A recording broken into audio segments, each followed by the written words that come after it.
sembari kita jalan memanfaatkan waktu yang ada, kita live dulu Ustaz ya.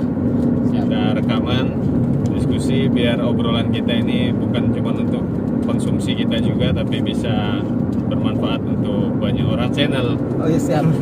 Assalamualaikum warahmatullahi wabarakatuh. Ya. Sahabat Ubas di mana saja saudaraku berada, saksikan dialog-dialog santai atau Ya, bincang-bincang santai ini. Lagi di perjalanan kita dari Menggala menuju kepada Lampung, memanfaatkan waktu. Tapi hari ini kita nggak cuma berdua Ustaz. Kita ditemani dengan orang-orang cerdas di belakang ini. Iya. Pengacara. Iya. Pengacara itu bukan pengangguran banyak acara. Pengacara asli nih. Pengacara asli. Iya. Alhamdulillah. Ini Bang Tata, Bang Aris ya. Insyaallah. Jadi Ustaz, Ini namanya harus saya kenalkan. nggak usah dikenalin Ustaz. Sudah terkenal. Ini namanya Akbar Tanjung. Tapi ini Akbar Tanjung KW2. Karena yang orisinil itu Bang Akbar Tanjung yang mantan ketua umum Golkar. Itu yang ori. ya. Itu yang ori itu. Menurut Ustaz gimana pandangan sosok pemimpin seperti Bang Akbar? Bang Akbar Tanjung itu satu hal yang perlu kita contoh, seorang politikus yang berwawasan kenegaraan dan berwawasan kerakyatan. Dan beliau ini belum pernah saya dengarkan melontarkan cacian makian kepada rivalnya. Betul. Itu luar biasa. Beda dengan politikus-politikus yang ada saat ini. Ketika tidak suka, ketika ada rival yang mengkritik, dianggap sebagai musuh. Sosok politikus sejati itu ya Bang Akbar Tanjung itu. Ya. Perkataannya lembut ya Ustaz ya. Santun, lembut, tidak menghujat, tidak menghina. Luar biasa Menghargai tuh. pendapat orang lain. Menghargai pendapat orang lain. Cara berkatanya juga terstruktur, pelan, itu luar biasa. Tapi sekarang kita butuh sosok pemimpin seperti beliau ya. Ya, karena menurut Ustaz apa yang membuat degradasi moral terhadap pemimpin-pemimpin saat ini Ustaz? Sistemnya yang salah menurut saya. Seseorang ingin menjadi pemimpin tingkat daerah misalnya, pemimpin tingkat provinsi atau nasional, mau tidak mau dia harus memiliki kos yang besar. Siapapun dia, kalau dia didukung dengan oligarki, dengan kos yang besar, jor-joran, peluang untuk berhasilnya ada. Dibandingkan orang yang baik, jujur, potensi, punya visi misi yang jelas untuk membangun negara, tapi muflis, bokeh, nggak punya uang, jangan berharap untuk jadi. Ini sistem yang diciptakan salah. Seharusnya negara memikirkan bagaimana potensi umat, potensi anak bangsa yang cerdas, yang baik, yang berakhlakul karimah menjadi pemimpin. Maka sistem pencalonan kepemimpinan harus direvisi. Bila perlu kosnya ditanggung oleh negara, kemudian tidak perlu jor-joran bagi kaos, jor-joran buat baleho dan sebagainya, dan tidak boleh juga wanipiro. Nah, itu satu hal yang mungkin membuat semua calon berpikir ulang, khususnya orang-orang baik yang tidak memiliki finansial ya. Money politiknya sangat tinggi, kos politiknya tinggi, partai politik dengan bahasa-bahasa yang memang kadang-kadang dikemas begitu baik, kami tidak memungut biaya, tapi ini adalah kos politik.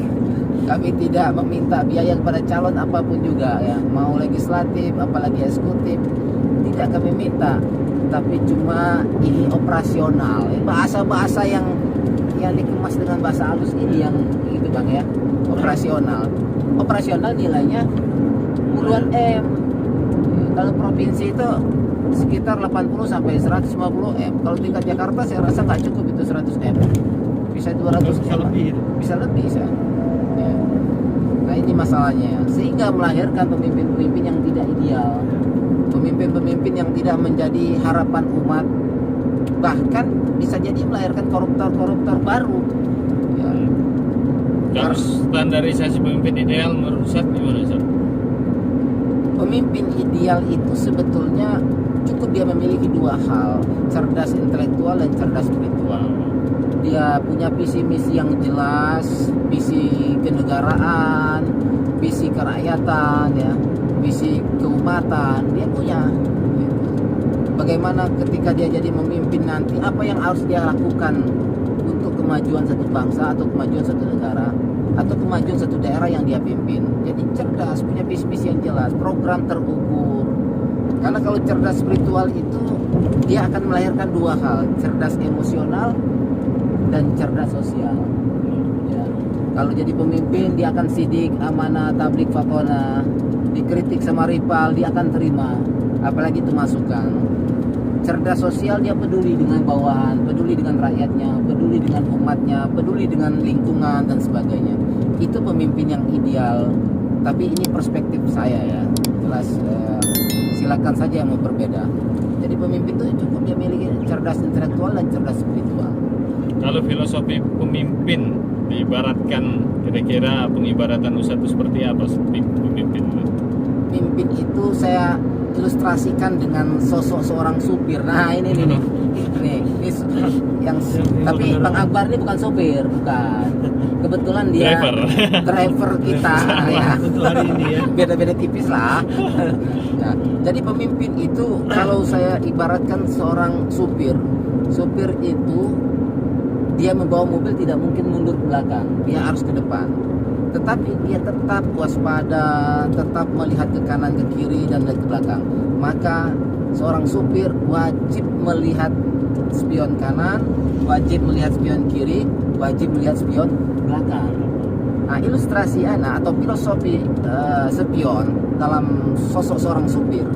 Spion kanan kita anggap saja ini partner, ya, teman-teman tim-tim sukses. Kita lihat juga, tetapi tetap melihat dengan kacamata yang positif. Ya, kacamata positif apa? Seorang supir melihat spion kanan itu untuk menyelamatkan mobil. Jangan sampai nanti salah, ada mobil lain mau tikung dan sebagainya. Jadi ketika kita melihat partner tim sukses, boleh kita rangkul, tapi dengan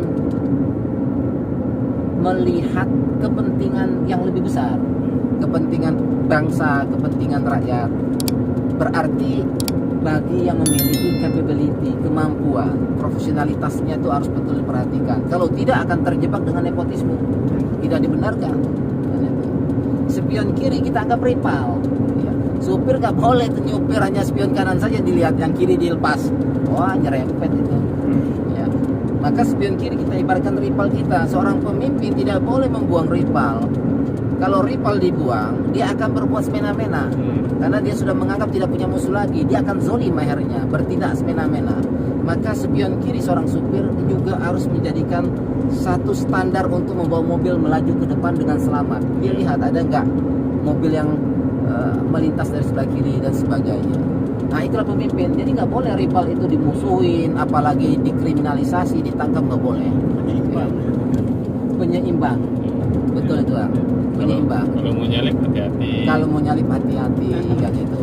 Bahwa ada rival kita kan itu. Jangan sampai mereka terzolimi dan sebagainya. Spion belakang kita ilustrasikan rakyat. Pemimpin itu wajib memperhatikan rakyatnya. Nggak boleh tuh supir bawa mobil, spion belakang diabaikan. Tahu-tahu ada mobil di belakang dengan kecepatan tinggi nyalip, kita nggak tahu juga akhirnya kan. Nah, tetap kita melihat rakyat kita sebagai bentuk pertanggungjawaban kita sebagai seorang pemimpin. Jadi rakyat itu harus diperhatikan. Apakah sudah merasa kebutuhannya terpenuhi, apakah sudah sejahtera, apakah sudah keamanannya sudah terpenuhi juga. Jadi rakyat itu betul-betul diayomi, ya, dirangkul, diayomi.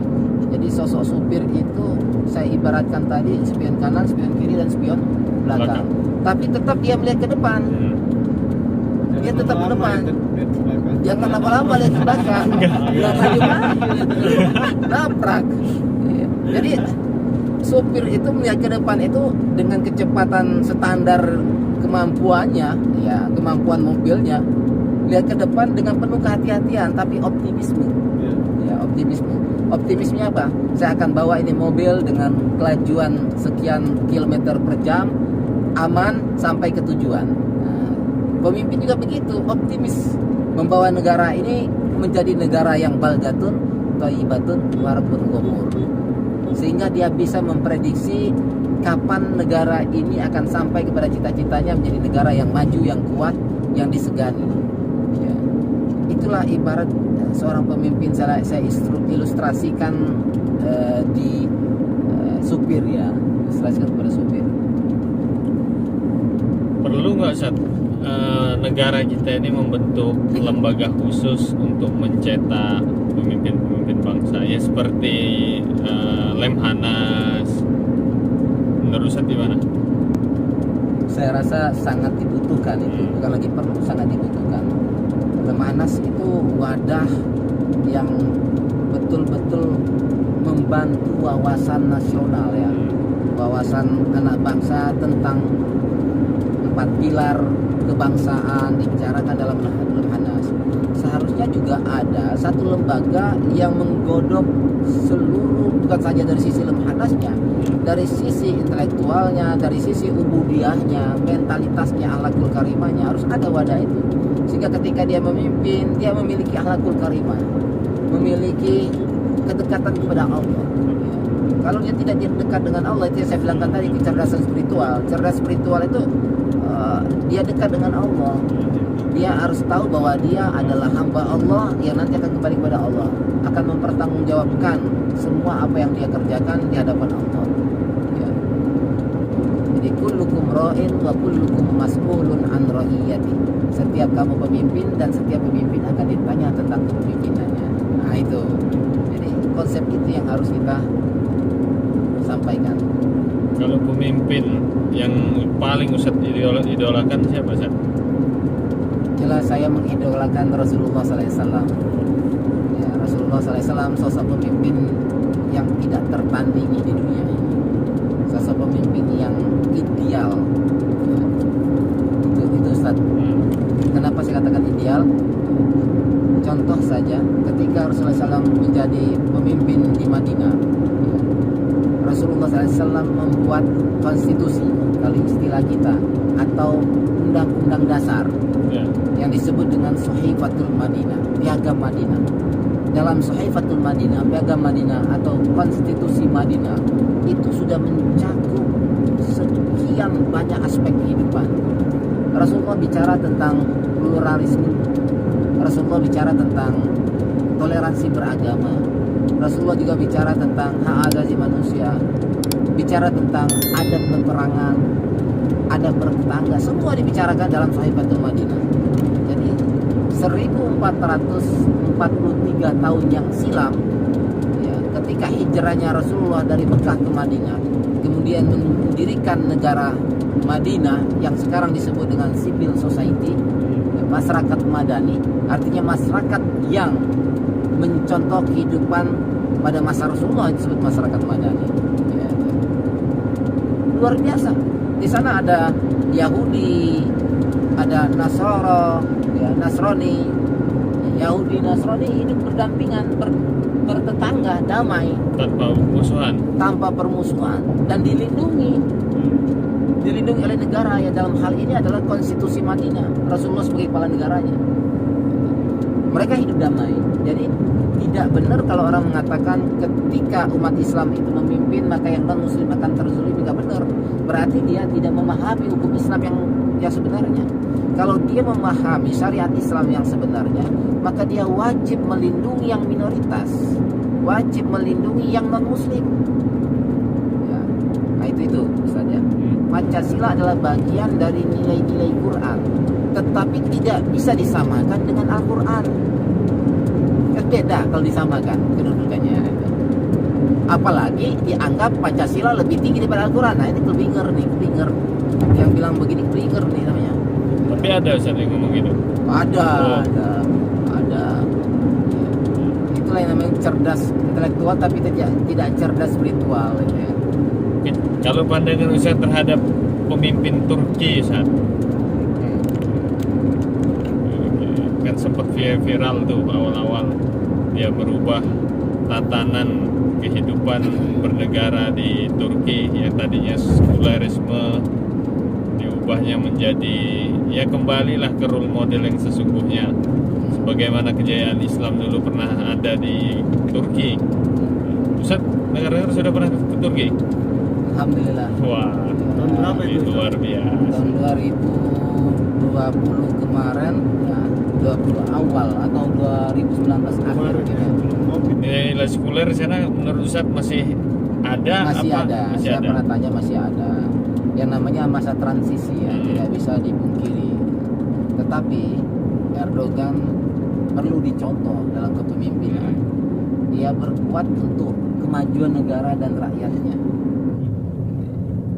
Ini kalau bukan pemimpin yang kuat, yang memiliki visi misi yang jelas, berwawasan ke depan, nggak akan bisa. Kalau hanya pemimpin pencitraan ya susah. Nah itu Mungkin negaranya nggak bakal maju ya Ustaz. nggak maju.